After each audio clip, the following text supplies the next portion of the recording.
ओम शांति। 16 सितंबर 2024। बाबा के महावाक्य। मीठे बच्चे, यह वंडरफुल सत्संग है जहाँ तुम्हें जीते जी मरना सिखलाया जाता है। जीते जी मरने वाले ही हंस बनते हैं। प्रश्न: तुम बच्चों को अभी कौन सी एक फिक्रात है? उत्तर: हमें विनाश के पहले संपन्न बनना है। जो बच्चे ज्ञान और योग में मजबूत होते जाते हैं, उन्हें मनुष्य को देवता बनाने की हॉबी आदत होती जाती है। वह सर्विस के बिना रह नहीं सकते हैं। जिन्न की तरह भागते रहेंगे। सर्विस के साथ साथ स्वयं को भी संपन्न बनाने की चिंता होगी। ओम शांति। रूहानी बाप बैठ रूहानी बच्चों को समझाते हैं। रूह अब साकार में है और फिर प्रजापिता ब्रह्मा की संतान है, क्योंकि एडॉप्ट किए हुए हैं। तुम्हारे लिए सब कहते हैं, यह भाई बहन बनाती हैं।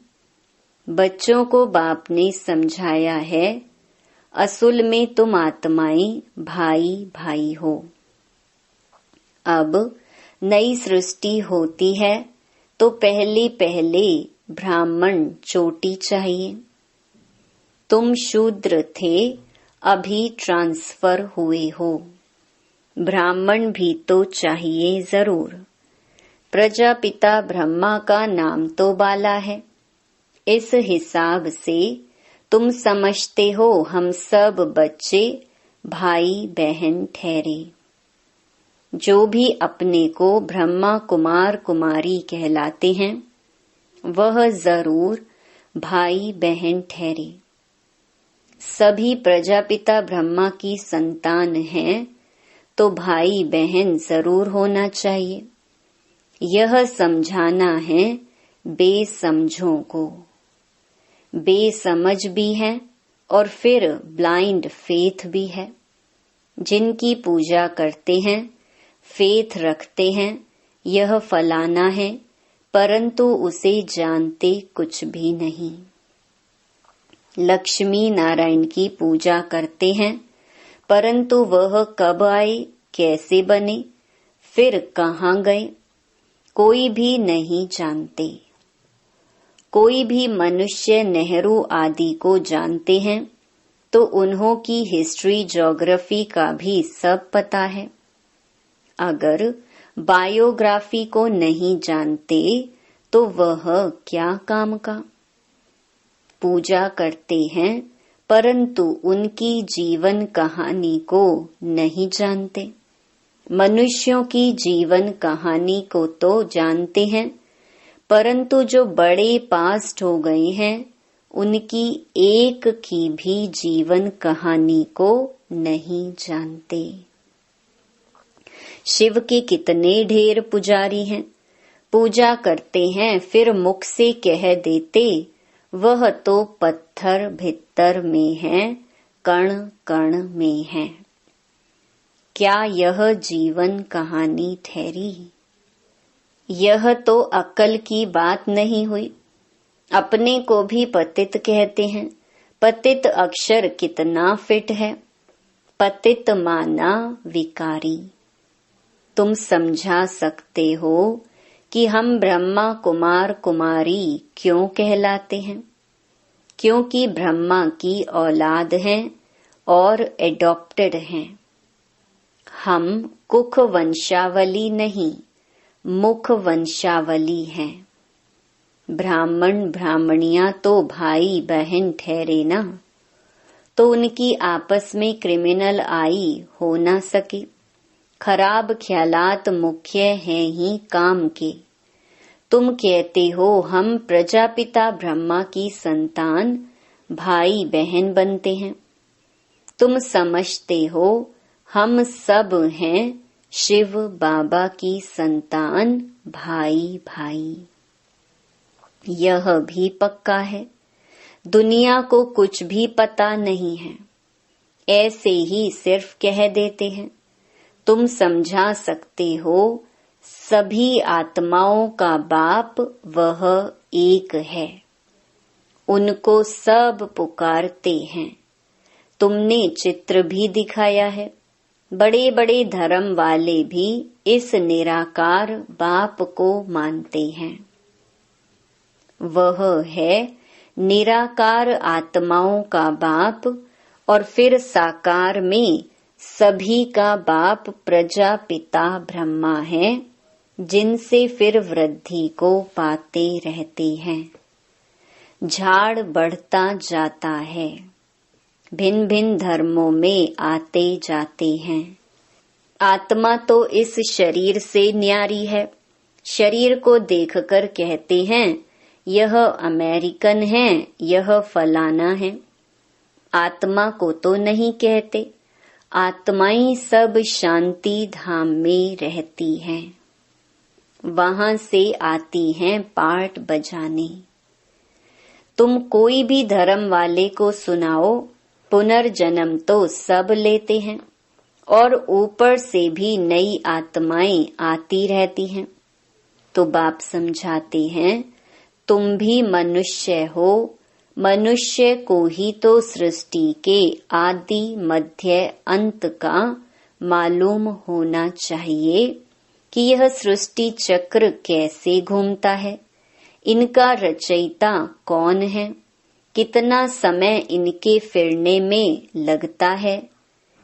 यह तुम ही जानते हो, देवताएं तो नहीं जानते हैं। मनुष्य ही जानकर फिर देवता बनते हैं। मनुष्य को देवता बनाने वाला है बाप। बाप अपना और रचना का भी परिचय देते हैं। तुम जानते हो हम बीज रूप बाप के बीज रूप बच्चे हैं। जैसे बाप इस उल्टे वृक्ष को जानते हैं, वैसे हम भी जान गए हैं। मनुष्य को कभी यह समझा न सके, परंतु तुमको बाप ने समझाया है। जब तक तुम ब्रह्मा के बच्चे नहीं बने हो, तब तक यहाँ आ नहीं सकते। जब तक पूरा कोर्स लेकर समझते नहीं हैं, तब तक तुम ब्राह्मणों की सभा में बैठा कैसे सकते। इसको इंद्र सभा भी कहते हैं। इंद्र कोई वह पानी की बरसात नहीं बरसाते हैं, इंद्र सभा कहा जाता है। परियां भी तुमको बनना है। अनेक प्रकार की परियां गाई हुई हैं। कोई बच्चे अच्छे शोभावान होते हैं तो कहते हैं ना, यह तो जैसे परी है। पाउडर आदि लगाकर सुंदर बन जाते हैं। सतयुग में तुम बनते हो परियां परिजादे। अभी तुम ज्ञान सागर में ज्ञान स्नान करने से परियां देवी देवता बन जाते हो। तुम जानते हो हम क्या से क्या बन रहे हैं। जो सदा प्योर बाप है, सदा खूबसूरत है, वह मुसाफिर तुमको ऐसा बनाने के लिए सांवरे तन में प्रवेश करते हैं। अब गोरा कौन बनावे? बाबा को बनाना पड़े ना। सृष्टि का चक्र तो फिरना है। अब तुमको गोरा बनना है। पढ़ाने वाला ज्ञान सागर एक ही बाप है। ज्ञान का सागर प्रेम का सागर है। उस बाप की जो महिमा गाई जाती है, वह लौकिक बाप की थोड़े ही हो सकती है। बेहद के बाप की ही महिमा है। उनको ही सब पुकारते हैं कि हमको ऐसी महिमा वाला आकर बनाओ। अभी तुम बन रहे हो ना, नंबरवार पुरुषार्थ अनुसार। पढ़ाई में सब एक रस नहीं होते हैं, रात दिन का फर्क रहता है ना। तुम्हारे पास भी बहुत आएंगे, ब्राह्मण जरूर बनना है। फिर कोई अच्छी रीति पढ़ते हैं, कोई कम। जो पढ़ाई में सबसे अच्छा होगा तो दूसरों को भी पढ़ा सकेंगे। तुम समझ सकते हो, इतने कॉलेज निकलते रहते हैं। बाबा भी कहते हैं कॉलेज ऐसा बनाओ जो कोई भी समझ सके कि इस कॉलेज में रचता और रचना के आदि मध्य अंत का नॉलेज मिलता है। बाप भारत में ही आते हैं तो भारत में ही कॉलेज खुलते रहते हैं। आगे चल विदेश में भी खुलते जाएंगे। बहुत कॉलेज यूनिवर्सिटीज चाहिए ना, जहां बहुत आकर पढ़ेंगे। फिर जब पढ़ाई पूरी होगी तो देवी देवता धर्म में सब ट्रांसफर हो जाएंगे, अर्थात मनुष्य से देवता बन जाएंगे। तुम मनुष्य से देवता बनते हो ना। गायन भी है, मनुष्य से देवता किए करत न लागी वार। यहाँ यह है मनुष्यों की दुनिया, वह है देवताओं की दुनिया। देवताओं और मनुष्यों में रात दिन का फर्क है। दिन में है देवताएं, रात में है मनुष्य। सब भक्त ही भक्त हैं, पुजारी हैं। अभी तुम पुजारी से पूज्य बनते हो।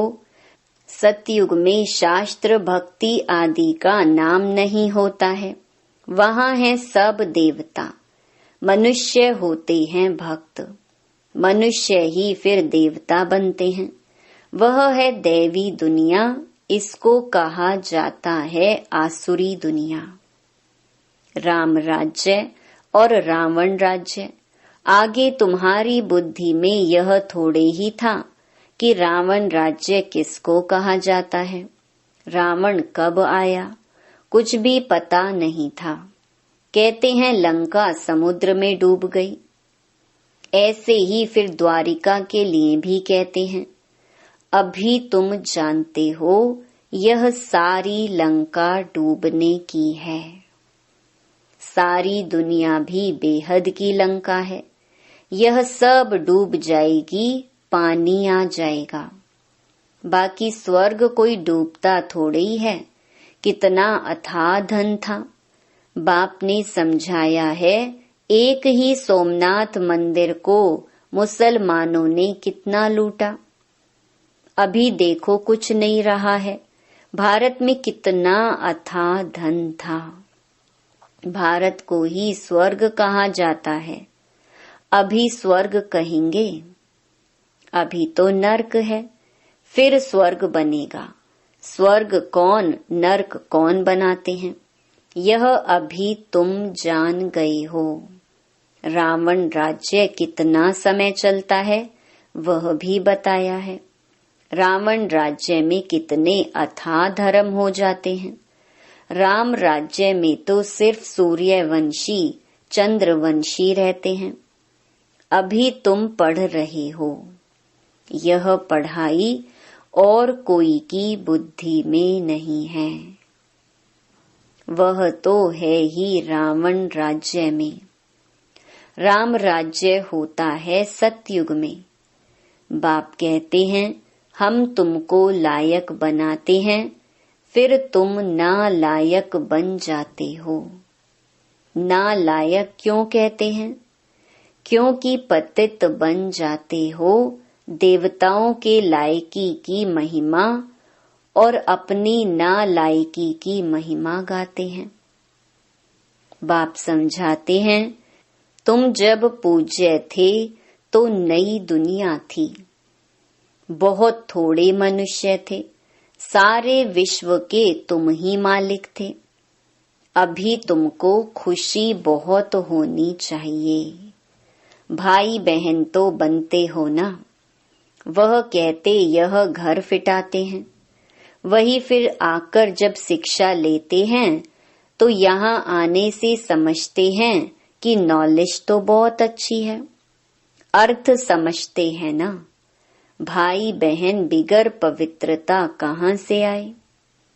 सारा मदार पवित्रता पर ही है। बाप आते भी हैं मगध देश में, जो कि बहुत गिरा हुआ देश है, बहुत पतित है, खान पान भी गंदा है। बाप कहते हैं मैं बहुत जन्मों के अंत वाले शरीर में ही प्रवेश करता हूँ। यही 84 जन्म लेते हैं। लास्ट सो फिर फर्स्ट, फर्स्ट सो लास्ट। मिसाल तो एक का बताएंगे ना। तुम्हारी डिनाइस्टी बनने वाली है। जितना अच्छी रीति समझते जाएंगे फिर तो तुम्हारे पास बहुत आएंगे। अभी यह बहुत छोटा झाड़ है, तूफान भी बहुत लगते हैं। सतयुग में तूफानों की बात ही नहीं, ऊपर से नई नई आत्माएं आती रहती हैं। यहाँ तूफान लगते ही गिर पड़ते हैं। वहाँ तो माया का तूफान होता ही नहीं। यहाँ तो बैठे बैठे मर जाते हैं। और फिर तुम्हारी माया के साथ युद्ध है तो वह भी हैरान करती है। सतयुग में यह नहीं होगा। दूसरे कोई धर्म में ऐसी बात होती नहीं। रावण राज्य और राम राज्य को और कोई समझते ही नहीं है। भल सत्संग में जाते हैं, वहाँ मरने जीने की बात नहीं होती। यहाँ तो बच्चे एडॉप्ट होते हैं, कहते हैं हम शिव बाबा के बच्चे हैं, उनसे वर्षा लेते हैं। लेते लेते फिर गिर पड़ते हैं तो वर्षा भी खलास। हंस से बदलकर बगुला बन जाते हैं। फिर भी बाप रहमदिल है तो समझाते रहते हैं। कोई फिर से चढ़ जाते हैं। जो थमे माना स्थिर रहते हैं उनको कहेंगे महावीर हनुमान। तुम हो महावीर महावीरनी, नंबर वार तो हैं ही। सबसे पहलवान को महावीर कहा जाता है। आदि देव को भी महावीर कहते हैं, जिससे ही यह महावीर पैदा होते हैं जो विश्व पर राज्य करते हैं। नंबरवार पुरुषार्थ अनुसार रावण पर विजय पाने के लिए पुरुषार्थ करते रहते हैं। रावण है 5 विकार। यह तो समझ की बात है। अभी तुम्हारी बुद्धि का ताला बाप खोलते हैं, फिर ताला एकदम बंद हो जाता है। यहाँ भी ऐसे हैं जिनका ताला खुलता है तो वह जाकर सर्विस करते हैं। बाप कहते हैं जाकर सर्विस करो, गटर में जो पड़े हैं उनको निकालो। ऐसे नहीं कि तुम भी गटर में गिरो, तुम बाहर निकल औरों को भी निकालो। विषय वैतरणी नदी में अपरम अपार दुख हैं। अभी अपरम अपार सुखों में चलना है। जो अपरम अपार सुख देते हैं उनकी महिमा गाई जाती है। रावण जो दुख देते हैं उनकी महिमा होगी क्या? रावण को कहा जाता है असुर।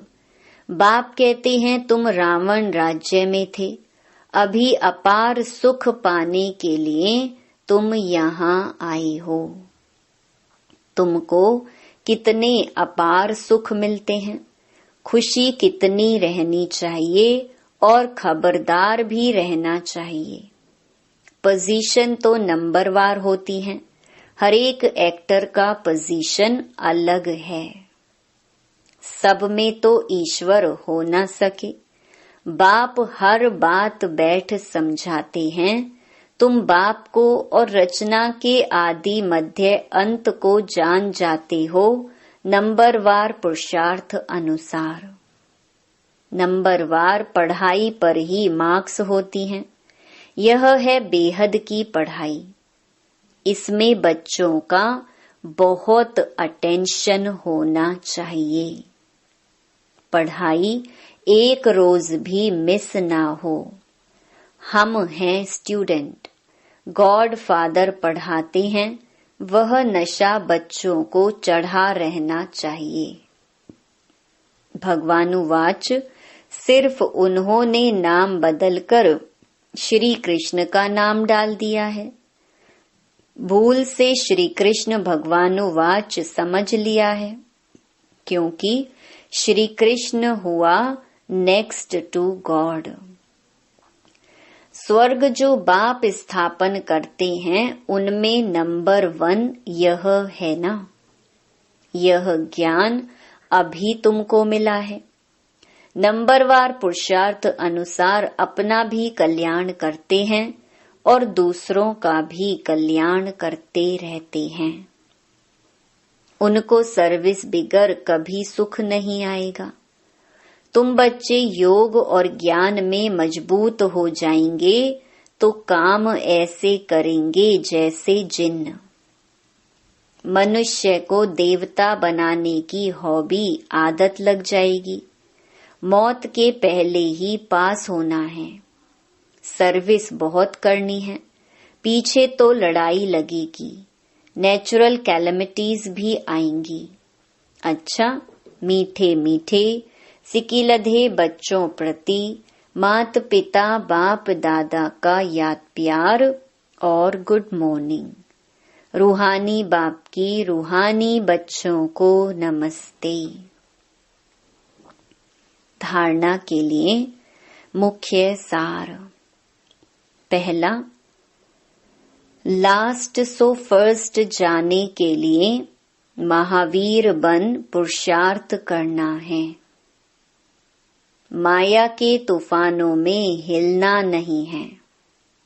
बाप समान रहमदिल बन मनुष्यों के बुद्धि का ताला खोलने की सेवा करनी है। दूसरा, ज्ञान सागर में रोज ज्ञान स्नान कर परिजादा बनना है। एक दिन भी पढ़ाई मिस नहीं करनी है। भगवान के हम स्टूडेंट हैं, इस नशे में रहना है। वरदान, गंभीरता के गुण द्वारा फुल मार्क्स जमा करने वाले गंभीरता की देवी व देवता भव। वर्तमान समय गंभीरता के गुण की बहुत बहुत आवश्यकता है, क्योंकि बोलने की आदत बहुत हो गई है। जो आता है वो बोल देते हो। किसी ने कोई अच्छा काम किया और बोल दिया तो आधा खत्म हो जाता है, आधा ही जमा होता है, और जो गंभीर होता है उसका फुल जमा होता है। इसलिए गंभीरता की देवी व देवता बनो और अपनी फुल मार्क्स इकट्ठी करो। वर्णन करने से मार्क्स कम हो जाएंगी। स्लोगन, बिंदी रूप में स्थित रहो तो समस्याओं को सेकंड में बिंदु लगा सकेंगे। ओम शांति।